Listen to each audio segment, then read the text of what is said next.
بسم اللہ الرحمن الرحیم۔ السلام علیکم۔ میں آپ سب کو ایپ6 ورچوئل اسکول AVS درجہ 6 to 8 جماعت ہشتم میں خوش آمدید کہتی ہوں۔ آج ہم اپنی اسلامیات لازمی کی بک میں سے صفحہ نمبر 56 سے 58 تک کا مطالعہ کریں گے۔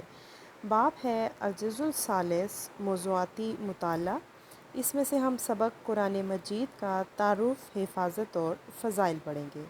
اور آج کے سبق کے لیے ہمارے پاس دستیاب ذرائع ہیں ہماری اسلامیات لازمی کی ٹیکسٹ بک اور انٹرنیٹ۔ عزیز طلباء، قرآن مجید ہر زمانے اور ہر خطے کے تمام مسلمانوں کے لیے رہنمائی کا ذریعہ ہے۔ اس کی حفاظت کا ذمہ خود اللہ تعالیٰ نے لیا ہے اور یہ کتاب تمام کتابوں کی تصدیق کرتی ہے۔ عزیز طلباء، جیسا کہ آپ سب جانتے ہیں کہ ہم OSP کے راؤنڈ 2 میں ہیں اور یہ ہمارا ہفتہ نمبر 12 ہے۔ میں عالمی پبلک اسکول دھمیال راولپنڈی سے آپ کی اسلامیات کی معلمہ مس شہناز ہوں۔ عزیز طلباء، جیسا کہ آپ سب جانتے ہیں کہ آج ہم موضوعاتی مطالعے میں سے قرآن مجید کا تعارف، حفاظت اور فضائل پڑھیں گے۔ سب سے پہلے ہم قرآن کے لغوی اور اصطلاحی معنی پڑھیں گے۔ قرآن کا لفظ قرأت سے بنا ہے جس کا معنی ہے پڑھنا، لہٰذا قرآن کا لغوی معنی ہے وہ کتاب جو بار بار پڑھی جاتی ہے۔ بعض علماء لغت کے بقول قرآن کا لفظ قرآنہ سے بنا ہے جس کا معنی ہے ملانا اور جمع کرنا، لہٰذا قرآن اس معنی کے لحاظ سے وہ کتاب ہے جو بہت سے علوم اور معارف کا مجموعہ بھی ہے۔ قرآن کے اصطلاحی معنی ہے کہ قرآن مجید میں ارشاد ہوتا ہے کہ قرآن اللہ تعالیٰ کا وہ کلام ہے جو حضرت محمد صلی اللہ علیہ وآلہ وسلم پر اتارا گیا اور اس کی تلاوت کو نماز میں ضروری قرار دیا گیا ہے۔ عزیز طلباء، قرآن مجید کا نزول غار حرا میں ہوا تھا۔ نزول قرآن کی ابتدا غار حرا سے ہوئی جہاں نبی کریم صلی اللہ علیہ وآلہ وسلم اللہ تعالیٰ کی عبادت میں مصروف تھے۔ ابتدا میں رمضان کے مہینے میں سورہ الگ کی پہلی 5 آیات نازل ہوئی۔ اس کے بعد قرآن مجید کی تکمیل تقریباً 23 برس میں ہوئی۔ اللہ تعالیٰ نے انسان کی رہنمائی دنیا اور آخرت میں کامیابی حاصل کرنے کے لیے قرآن مجید اتارا۔ انسان کو اللہ تعالیٰ نے خیر اور شر میں فرق کرنے کی صلاحیت عطا فرمائی۔ جس طرح اللہ تعالیٰ نے سابقہ انبیاء اور رسول پر کتابیں نازل کی، اسی طرح اللہ تعالیٰ نے تمام انسانوں کو دائمی ہدایت کا بندوبست نبی کریم صلی اللہ علیہ وآلہ وسلم پر قرآن مجید نازل کر کے فرمایا۔ عزیز طلباء، قرآن مجید مصدق اور مہمین کتاب ہے۔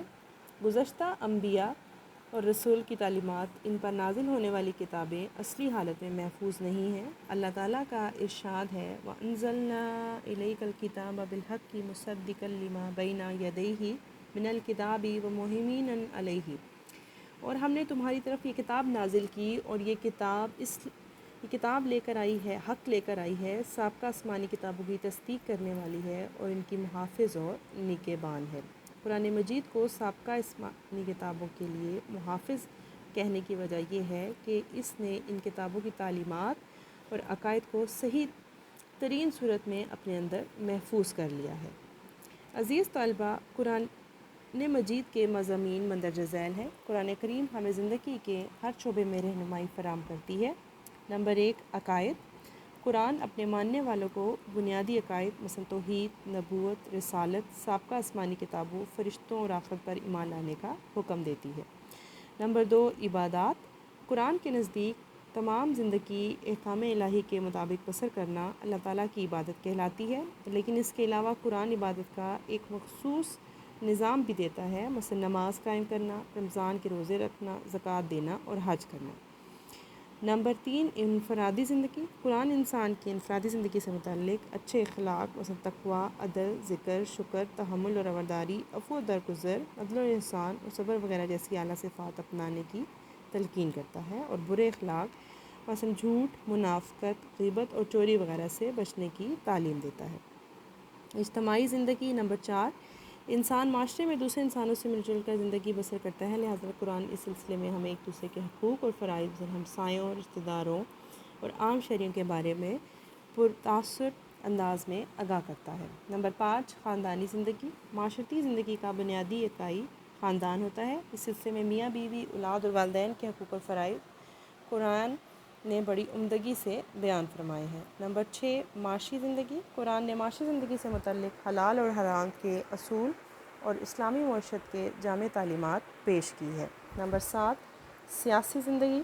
قرآن کریم تمام انسانوں کو اپنے امیر کی اطاعت کا حکم دیتا ہے بشرطے کہ وہ قرآن و سنت کے خلاف احکام صادر نہ کرے۔ عزیز طلباء، اب ہم قرآن کی حفاظت کے بارے میں پڑھیں گے۔ قرآن مجید اللہ تعالیٰ کی آخری کتاب ہے اور اس نے حضرت محمد صلی اللہ علیہ وسلم پر اتاری اور اس کی حفاظت کا ذمہ بھی خود اٹھا لیا۔ اللہ تعالیٰ کا ارشاد ہے، اِنَّا نَحْنُ نَزَّلْنَا الذِّکْرَ وَإِنَّا لَهُ لَحَافِظُونَ، بے شک ہم نے یہ ذکر قرآن مجید نازل کیا اور ہم ہی اس کی حفاظت کرنے والے ہیں۔ قرآن مجید عہد نبوی میں قرآن کی حفاظت کے 3 طریقے تھے۔ قرآن مجید کی حفاظت 3 طریقوں سے 3 ادوار میں 3 طریقوں سے کی گئی۔ پہلا دور عہد نبوی کا تھا، دوسرا دور صدیقی دور تھا اور تیسرا دور عثمانی دور تھا۔ سب سے پہلے ہم عہد نبوی میں قرآن کی حفاظت پڑھیں گے۔ آقا صلی اللہ علیہ وسلم کے عہد مبارکہ میں قرآن پاک کی حفاظت 3 طریقے سے تھی۔ نمبر 1، کتابت لکھنا، نمبر 2، حفظ یعنی زبانی یاد کرنا، نمبر 3، تلاوت کرنا۔ کتابت قرآن مجید اکٹھا نازل نہیں ہوا بلکہ تقریباً 23 سال میں تھوڑا تھوڑا کر کے نازل ہوا اور اس کو لکھا جاتا رہا۔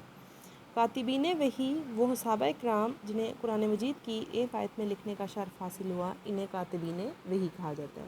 ان کی تعداد 40 بنتی ہے۔ جو قرآنی آیت یا سورت نازل ہوتی تو نبی پاک صلی اللہ علیہ وسلم کاتبین وحی کو بلوا کر اسے لکھوا دیتے اور ساتھ ہدایت فرماتے کہ فلاں سورت یا آیت سے پہلے یہ لکھ دو۔ مسجد نبی میں ایک خاص مقام تھا جہاں وہ لکھی ہوئی آیات رکھ دی جاتی اور صحابہ کرام اس کی نقل کر کے لے جاتے۔ اس عہد نبی میں کتابت قرآن کا کام لیا گیا۔ حفظ یا زبانی یاد کرنا، صحابہ کرام آیات کو لکھ کر ساتھ لے جاتے تو وہ انہیں یاد کر لیتے تھے۔ اس طرح قرآن مجید لکھا بھی جاتا رہا اور یاد بھی کیا جاتا رہا۔ اس کار خیر میں خواتین اور حضرات نے بڑھ چڑھ کر حصہ لیا، یہاں تک کہ عہد نبی میں اکثر امہات المومنین، صحابہ اور صحابیات اور اہل بیت رضی اللہ تعالیٰ عنہ اجمعین میں سے کئی افراد کو قرآن حفظ بھی ہو چکا تھا۔ تلاوت قرآن مجید کی حفاظت کا ایک ذریعہ عہد نبوی میں یہ بھی تھا کہ اس کی تلاوت بھی کی جاتی تھی، کیونکہ 5 نمازوں کے دوران قرآن مجید کی تلاوت ہر صورت کرنا پڑتی اور رمضان کے مہینے میں تراویح کے دوران بھی پورے قرآن مجید کی تلاوت کی جاتی۔ اب ہم دوسرا دور صدیقی دور، جو ابو بکر صدیق نے اپنے دور خلافت میں قرآن مجید کی حفاظت و تدوین کی خدمات سے انجام دی، ان کی تفصیل پڑھیں گے۔ جنگ یمامہ میں کثیر تعداد میں حافظ یا صحابہ اکرام شہید ہو گئے، جن کی تعداد تقریباً 70 بتائی جاتی رہی۔ اس لیے حضرت ابو بکر صدیق نے قرآن مجید کو محفوظ کرنے کے بارے میں سوچا۔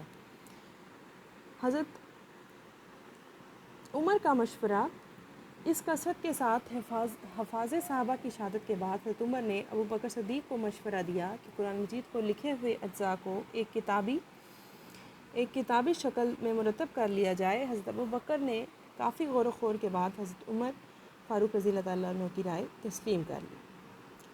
اسی دور میں حضرت زید بن ثابت رضی اللہ تعالیٰ عنہ کی تقرری کی گئی تاکہ وہ قرآن مجید کی آیات کو لکھ سکیں۔ حضرت ابو بکر صدیق نے تدوین قرآن کا کام حضرت زید بن ثابت رضی اللہ تعالیٰ انصاری کے سپرد کر دیا۔ انہوں نے قرآن کے تمام لکھے ہوئے اجزاء کو جمع کر کے قرآن مجید کا ایک نسخہ تیار کیا، جس میں آیات اور صورتوں کی ترتیب اور نام وہی تھے جو نبی پاک صلی اللہ علیہ وسلم نے مقرر فرمائے تھے۔ اب ہم تیسرا دور یا عثمانی دور میں قرآن کی حفاظت کے بارے میں پڑھیں گے۔ حضرت عثمان نے اپنے دور خلافت میں قرآن کریم کو ایک قرات پر جمع کر دیا، جس وجہ سے انہیں جامع قرآن بھی کہا جاتا ہے۔ عربوں میں 7 قراتیں مشہور تھی اور قرآن کو کسی بھی قرات کے مطابق پڑھنا جائز تھا، لیکن اسلام جب عرب سے نکل کر دوسرے علاقوں میں پھیل گیا تو اس وقت قرآن کی قرات میں کئی اختلاف پیدا ہو گئے، جن کا خاتمہ بہت ضروری تھا، جو کہ عثمانی دور میں کیا گیا۔ حضرت حذیفہ بن یمان کا مشاہدہ اور حضرت عثمان رضی اللہ تعالیٰ عنہ کا مشورہ۔ حضرت حذیفہ بن یمان نے آذربائیجان اور ارمینیا کے علاقوں کے دوروں کے دوران دیکھا کہ لوگوں کو قرآن کے پڑھنے کے طریقے میں بڑا اختلاف پایا جاتا ہے، لہٰذا انہوں نے واپس مدینہ طیبہ میں آ کر امیر المومنین حضرت عثمان کو مشورہ دیا کہ امت کو اختلاف سے بچانے کے لیے ضروری ہے کہ قرآن مجید کو قریش کی قرات کے مطابق کر دیا جائے اور تمام کو اس کے مطابق پڑھنے کا پابند بنا دیا جائے۔ قرآن مجید کو قریش کی قرات کے مطابق کر دیا جائے اور تمام مسلمانوں کو اس کا پابند کر دیا جائے تو امت پر ایک بڑے اختلاف سے بچ جاتی ہے۔ حضرت زید بن ثابت کی سربراہی میں کمیٹی کا قیام کیا گیا۔ حضرت عثمان غنی رضی اللہ تعالیٰ عنہ نے حضرت زید بن ثابت کی سربراہی میں حضرت عبداللہ بن زبیر، حضرت سعد بن عاص اور عبد الرحمن بن حارث سے مشتمل کمیٹی تشکیل دی اور ان میں حضرت زید کے علاوہ باقی تمام اصحاب قریشی تھے۔ اس طرح اس کمیٹی نے پورے قرآن مجید کو قریشی قرأت اور لہجے کے مطابق لکھ دیا۔ عزیز طلباء، اب ہم قرآن مجید کے فضائل کے بارے میں پڑھیں گے۔ قرآن مجید کے بے شمار فضائل ہیں، جن میں سے کچھ یہ ہیں۔ نمبر 1، شک سے بالا تر کتاب۔ قرآن مجید دنیا کی وہ واحد کتاب ہے جس میں دی گئی معلومات یقینی اور حقیقت پر مبنی ہے۔ اس میں شک کی کوئی گنجائش نہیں، کیونکہ ارشاد ربانی ہے قرآن مجید وہ کتاب ہے جس میں کوئی شک نہیں۔ نمبر 2، جامع تعلیمات۔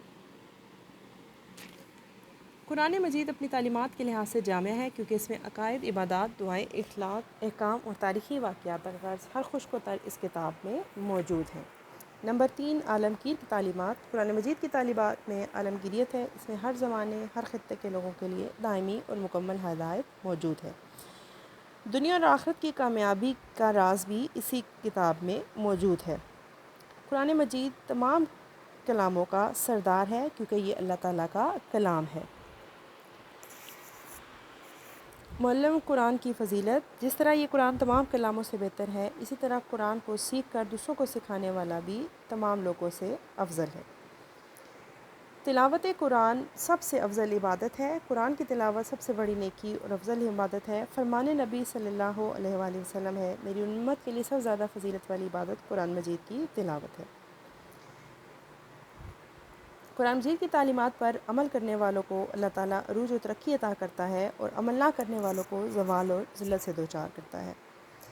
نبی پاک صلی اللہ علیہ وآلہ وسلم نے فرمایا کہ قرآن مجید کے ایک حرف کی تلاوت کرنے سے 10 نیکیاں ملتی ہیں اور ایک نیکی کا ثواب 10 گنا ہے۔ قرآن مجید آخری آسمانی کتاب ہے جو اللہ تعالیٰ نے اپنے آخری نبی حضرت محمد صلی اللہ علیہ وآلہ وسلم پر فرمائی۔ گزشتہ تمام آسمانی کتابیں رد و بدل سے محفوظ نہ رہ سکی، لیکن قرآن مجید کی حفاظت کا ذمہ خود اللہ تعالیٰ نے اٹھایا ہے اور یہ دنیا کی سب سے زیادہ محفوظ کتاب ہے جس میں کسی بھی قسم کا کوئی تبدیلی یا اضافہ نہیں ہوا۔ عزیز طلباء، سابقہ آسمانی کتابیں جن زبانوں میں نازل ہوئی، آج ان زبانوں کو بولنے اور سمجھنے والے موجود نہیں ہیں۔ قرآن مجید وہ کتاب ہے جو عربی زبان میں نازل ہوئی اور اس کو بولنے اور سمجھنے والے دنیا کے کوشوں میں موجود ہیں، اس لیے اسے زندہ زبان کہا جاتا ہے۔ قرآن مجید کو حفظ کرنا آسان ہے۔ دنیا کے کسی بھی مذہبی کتاب کو کسی بھی ایک بھی حافظ نہیں ملتا، جبکہ قرآن مجید کے حافظ دنیا میں لاکھوں کی تعداد میں موجود ہیں، جن میں چھوٹے بڑے، مرد اور عورتیں سب شامل ہیں۔ عزیز طلباء، مجھے امید ہے کہ آپ کو آج کا لیکچر بہت اچھے طریقے سے سمجھ آ گیا ہوگا۔ قرآن مجید کا تعارف، حفاظت اور فضائل، تمام ٹاپک آپ کو بہت اچھے طریقے سے سمجھ آ گئے ہوں گے۔